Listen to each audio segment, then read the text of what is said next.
Olá pessoal, tudo bem? Sejam bem-vindos de volta. Vamos iniciar a nossa terceira videoaula. Peço que em nossas aulas estejam munidos de papel e caneta para que, se dúvidas surgirem, vocês possam postar as mesmas em nossos fóruns Tira Dúvidas. Lembrando que cada dúvida deve ser postada no fórum pertinente a cada aula, ok? Antes de começar, eu vou assumir que você já tenha assistido às videoaulas anteriores e que já tenha feito o que foi pedido. Se você ainda não estiver com o ambiente pronto, é só assistir às aulas anteriores. Antes de começar, preciso fazer uma errata no nosso código SQL. Eu criei a tabela com todos os campos como int, sendo que o código correto é este. Observem que cada campo tem seu tipo definido. Peço desculpas pela falha. O campo código é do tipo int, tamanho 11. O campo nome é do tipo varchar, tamanho 255. O campo CPF CNPJ é do tipo varchar, tamanho 14. O campo nascimento é do tipo date. O campo endereço é do tipo varchar, tamanho 255. O campo bairro é do tipo varchar, tamanho 100. O campo CEP é do tipo int, tamanho 8. O campo cidade é do tipo varchar, tamanho 100. O campo estado é do tipo varchar, tamanho 100. O campo telefone é do tipo varchar, tamanho 13. O campo celular é do tipo varchar, tamanho 13. O campo IE é do tipo int, tamanho 11. O campo criado é do tipo datetime. E o campo modificado também do tipo datetime. Para corrigir isso, podemos apagar essa tabela e criar outra, ou podemos alterar campo a campo. Vou fazer a primeira opção, que é mais rápido. Para isso, acesse o banco de dados e clique em SQL e digite esse código. Agora clique no botão executar. Vai perguntar se realmente você deseja executar o drop ou excluir a tabela. Clique em OK e nossa tabela foi excluída. Agora clique novamente no SQL e digite esse código para criar a tabela com os campos corretos. Na aula anterior, começamos a modelar o nosso sistema de cadastro de clientes. Criamos o nosso banco de dados e a tabela através do SGBD-MySQL. Criamos os arquivos de configuração e de acesso ao nosso banco de dados. Montamos o nosso menu e a página inicial com dashboard com os botões de cadastro e gerenciamento dos clientes. Para dar continuidade nessa aula, você precisa estar com seu ambiente de desenvolvimento funcionando e já tenha desenvolvido a parte anterior. Caso você ainda não tenha passado por essas etapas, sugiro que assista às aulas anteriores. Na aula de hoje, vamos ver como criar os arquivos funções para usar em um módulo de cadastro de cliente. Vamos criar uma listagem inicial com os botões de acesso para as funcionalidades do cadastro, como a inserção, edição e exclusão de cada registro. Implementaremos os formulários de inserção e a edição no cadastro de cliente. E vamos desenvolver a função de persistência dessas informações no banco de dados. Então, vamos continuar o desenvolvimento da nossa aplicação? Vamos acessar a pasta do nosso sistema CRUD e criar uma pasta com o nome Customers, que é cliente em inglês. Essa pasta será o nosso módulo de clientes e ela terá todas as funcionalidades relacionadas a este módulo ou entidade. Dentro da pasta, crie um arquivo chamado functions.php. Esse arquivo terá todas as funções das telas de cadastro de cliente. O código desse arquivo fica assim por enquanto. As primeiras linhas fazem a importação do arquivo de configuração da camada de acesso a dados. o DB API. Depois, eu criei duas variáveis globais para serem usadas entre as funções e que vão guardar os registros que estiverem sendo usados. A variável var_clientes irá guardar um conjunto, ou seja, vários registros de clientes, e a variável var_cliente guardará um único cliente para os casos de inserção e atualização, que é o nosso create e o nosso update. Observe a diferença entre o plural e o singular nos nomes das variáveis. Em web, você vai usar muito isso, plural para vários e singular para um único item. Vamos abrir um parênteses para lembrarmos o que é variável em PHP. Está na página 34 a 35 do nosso caderno didático. As variáveis são usadas para armazenar valores como cadeias de texto, números ou arrays. Assim, quando uma variável é declarada, ela pode ser usada repetidamente outras vezes em seu script. Uma característica interessante e diferente das outras linguagens é que todas as variáveis do PHP começam com um sinal de cifrão. Desse modo, a maneira correta de declarar uma variável em PHP é comum novos programadores PHP esquecerem o sinal do cifrão no início da variável. Nesse caso, o programa não vai funcionar, além de poder gerar algum tipo de erro.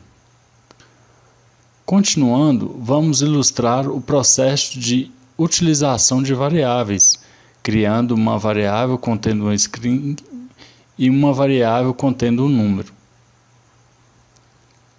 Neste exemplo, foi criado a variável do tipo string txt, ao mesmo tempo que lhe foi atribuído o valor "Ei mamãe, olha eu na web?" E foi criada a variável do tipo inteiro, a variável x, já contendo o valor 16. PHP é uma linguagem fracamente tipada. No PHP, uma variável não precisa ser declarada antes de receber um valor. No exemplo anterior, podemos verificar que não há necessidade de dizer ao PHP qual o tipo da variável, se inteiro, real, caractere ou outro, bastando apenas atribuir o que se deseja à variável e pronto, está criada e atribuída. O compilador PHP converte automaticamente a variável para o tipo de dados correto, dependendo de seu valor atribuído. Em uma linguagem de programação fortemente tipada, é imprescindível declarar, ou seja, definir o tipo e o nome da variável antes de usá-la. Em outras palavras, no PHP, a variável é declarada automaticamente já ao usá-la. Porém, existem regras para denominar as variáveis. O nome de variável deve começar com uma letra ou símbolo de sublinhado. O nome de variável só pode conter caracteres alfanuméricos ou sublinhados. O nome de variável não deve conter espaços. Se um nome de variável é mais do que uma palavra, devem ser separados por um sublinhado. Por exemplo, myString, ou com a capitalização myString. Voltando ao nosso código-fonte PHP, a função index é a função que será chamada na tela principal de clientes, e ela fará a consulta pelos registros no banco de dados e depois colocará tudo na variável var_clientes para que possamos exibir. Observe que tem uma função findAll sendo usada. É ela que traz os dados, mas essa função não existe ainda. Precisamos implementar essa função no arquivo database.php. Agora vamos implementar as funções de consulta ao banco de dados. Vamos tentar deixar o mais genérico possível. Abra o arquivo database.php, que está na pasta INC do seu projeto. Crie a função a seguir. Essa função find faz uma busca em uma determinada tabela. Se for passada algum ID nos parâmetros, a pesquisa será feita por esse ID, que é a chave primária da tabela, como definimos no começo. Se não for passado o ID, a consulta retornará todos os registros da tabela. Nos dois casos, a consulta retornará dados associativos, usando o fetch assoc ou MySQL e assoc. Antigamente usava-se o MySQL fetch assoc, como pode ser visto no caderno didático na página 131 a 133. Ou seja, são arrays com o nome da coluna e o valor dela. Assim fica mais fácil na hora de implementar a tela. Caso aconteça algum problema na consulta e for disparada uma exceção, nós devemos exibir o que aconteceu em forma de mensagem. Para isso, eu criei duas variáveis de exceção do PHP que vão guardar a mensagem da exception e assim poderemos exibir na tela. Agora, crie também a seguinte função. Essa função é só um alias para a função find, ou seja, uma outra forma mais prática de chamar a função sem precisar do parâmetro. A função findAll retorna todos os registros de uma tabela. Agora vamos listar os registros. Voltem na pasta Customers, crie um arquivo chamado index.php. Esse arquivo será a listagem dos registros e também será a página principal do módulo Clientes. Implemente este código nesse arquivo. Vamos por partes. As primeiras linhas fazem a ligação dessa página com o módulo de clientes pelo arquivo functions.php e chama a função index, que é o back-end dessa página.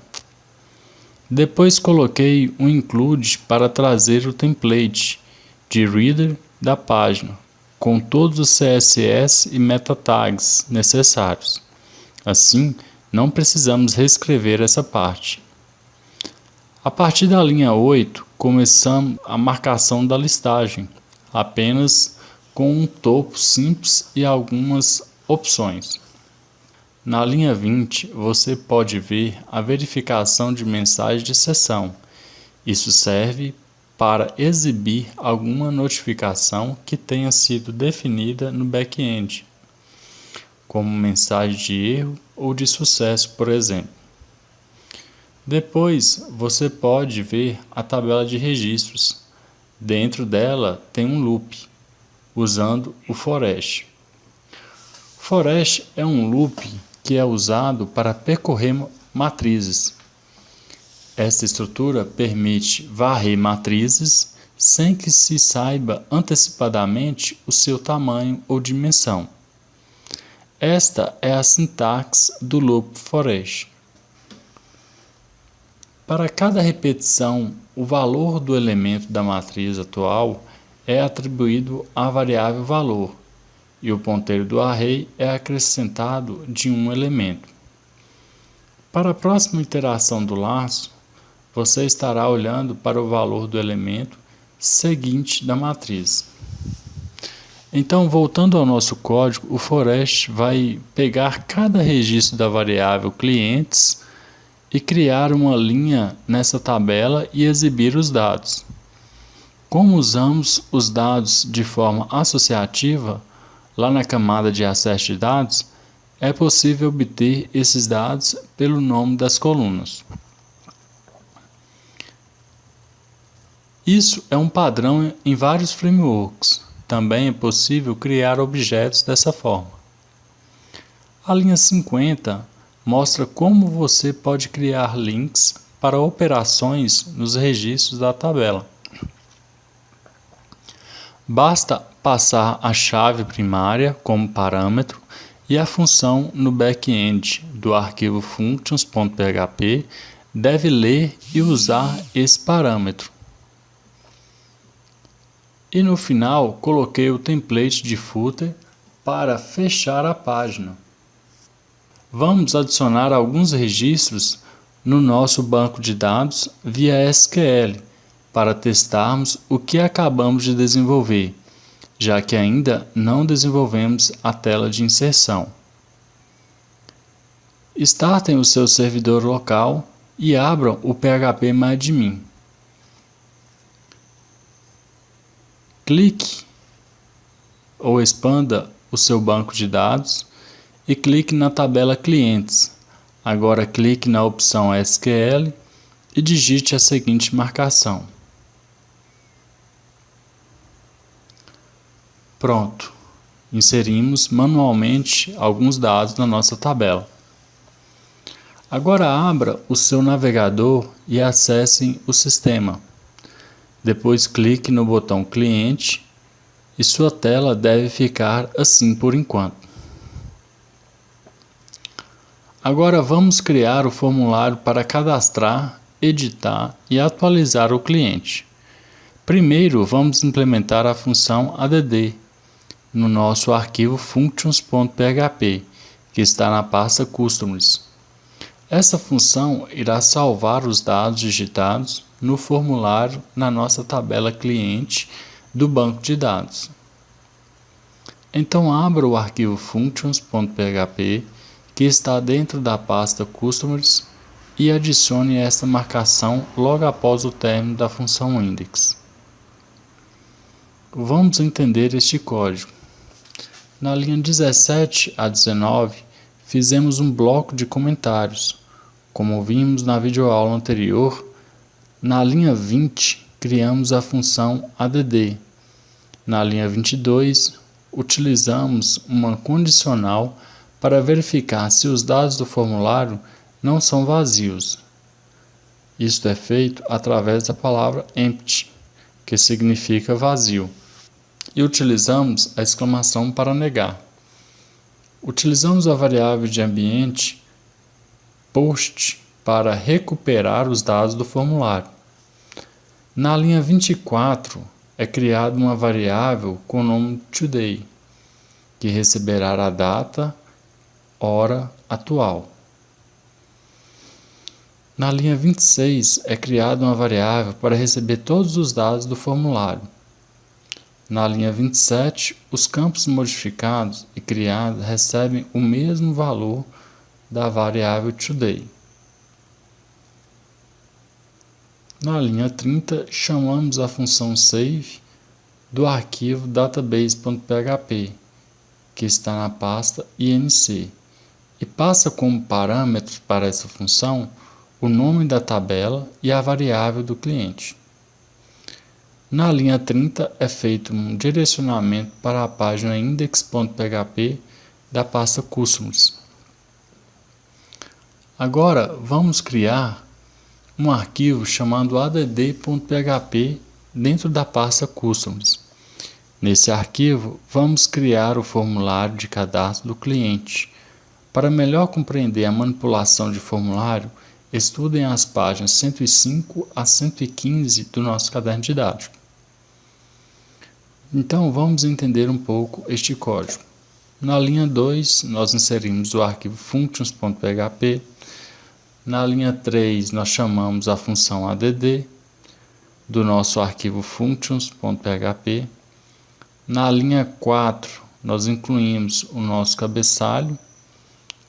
Na linha 7, criamos um título para o nosso formulário.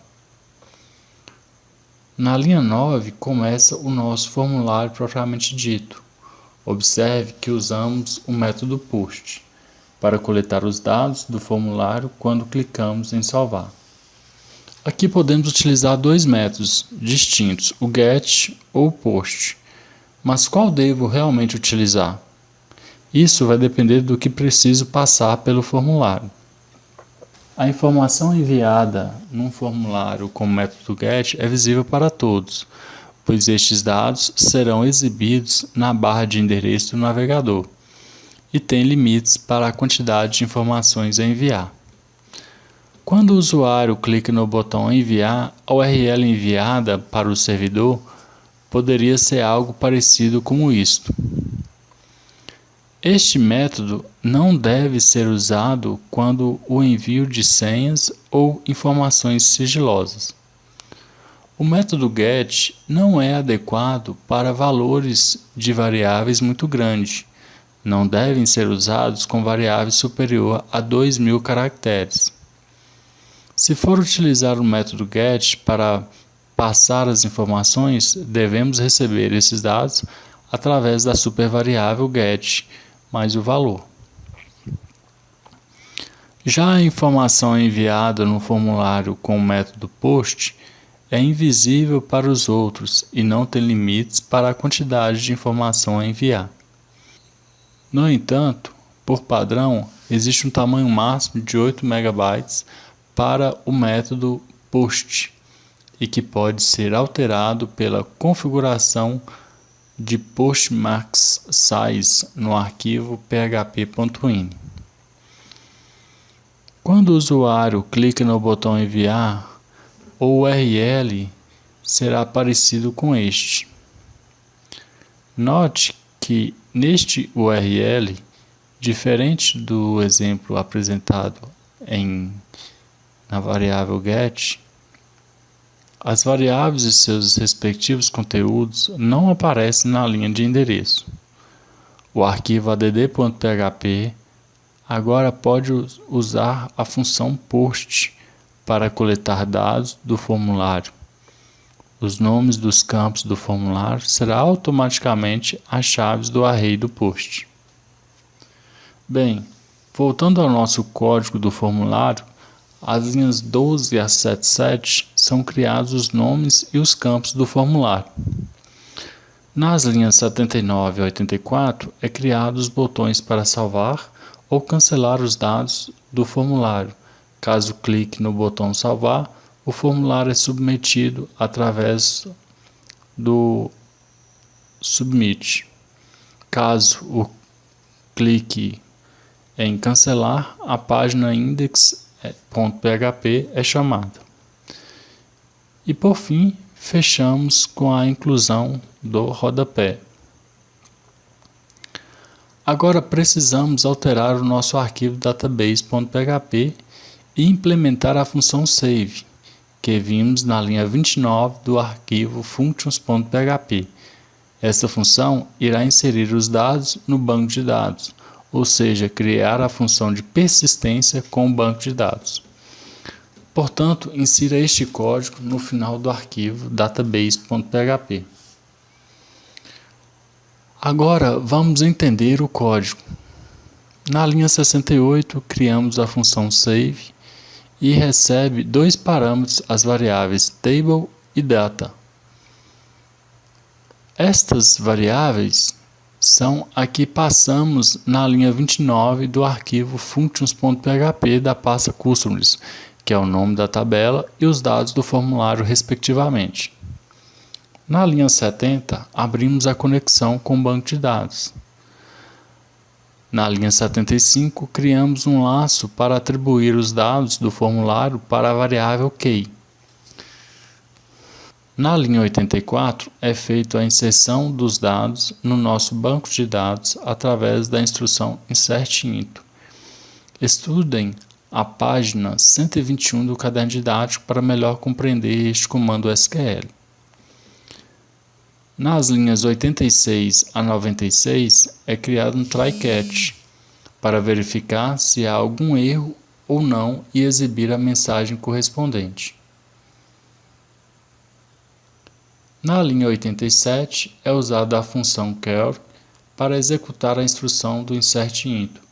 Antigamente, esta função era escrita mysql_char. Como pode ser visto no quadro 8.3, mais especificamente na página 131 do nosso caderno didático.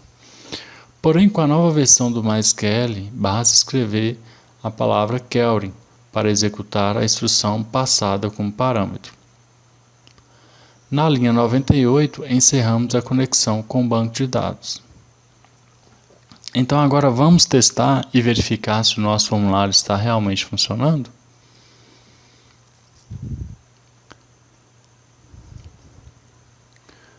Bem, agora que nós vimos que está tudo funcionando, vamos criar os arquivos para editar ou atualizar os dados do cliente. O primeiro passo é implementar a função edit no módulo de clientes, ou seja, no arquivo function.php. Praticamente, o que difere a função edit da add é o iset, que usamos aqui, que serve para testar se uma variável foi definida. É chamada a função update do arquivo database.php e passa como parâmetro a tabela de clientes, a chave primária ID e os campos do formulário. Agora vamos implementar o formulário de edição. Crie um arquivo chamado edit.php na pasta Customers. Esse arquivo vai ter a marcação do formulário de edição do cliente, que é quase igual a do de cadastro. O que praticamente difere é que neste formulário os campos recebem valores através do value, da seguinte forma. Agora vamos criar a função de atualização do banco de dados. No arquivo database.php, implemente a função que faz a atualização de um registro no banco de dados. Basicamente, o que difere esta função update da função save é a instrução SQL. Nas linhas 119 a 121, nessa função, utilizamos a instrução update, que é utilizada para modificar e atualizar os dados existentes em uma tabela. Para melhor entender esta instrução, estudem as páginas 121 a 129. Agora vamos testar para verificar se está tudo certo. Vamos editar os dados de um cliente. Observem que ficou tudo ok. Então vamos finalizar por aqui. Nós fizemos o nosso insert e fizemos o update. Ou seja, nós cadastramos um cliente e editamos um cliente. Chegamos ao fim da nossa terceira videoaula. Espero que tenham gostado. Qualquer dúvida, poste no fórum Tira Dúvidas e até a próxima.